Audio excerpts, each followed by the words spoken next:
تو این بازاری که دلار 130 تومن رو رد کرده، کفش های کپی چی بخریم خوبه؟ کدوم مدل ارزش خرید بیشتری دارن؟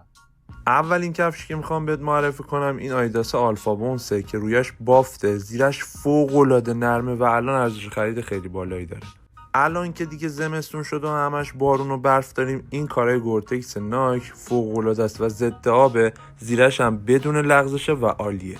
مدل‌های V2 و V5K فوق‌العاده‌ان و الان با هر استایلی که بخوای میتونی ست بکنی و عالیه. اگه کارهای روزمره زیاد داری، یه کار لژدار میخوای که فوق‌العاده شیک و خفن باشه، قطعاً بیا سراغ این نیو بالانس فرش فوما که کارو برات در میاره. اگه استایلای بگ میزنی، نیو بالانس 9060 خوراک خودته. فوق‌العاده خوشکوپه و تو شلوارای بگ و استایلای بگ قشنگ میشینه رو پا. یه لیست قیمت از کل کفش‌های های کپی برات آماده کردم. فقط کافیه که عدد 28 رو برام کامنت بکنی، کامل لیست قیمت و لینک خریدش برات تو دایرکت ارسال میشه.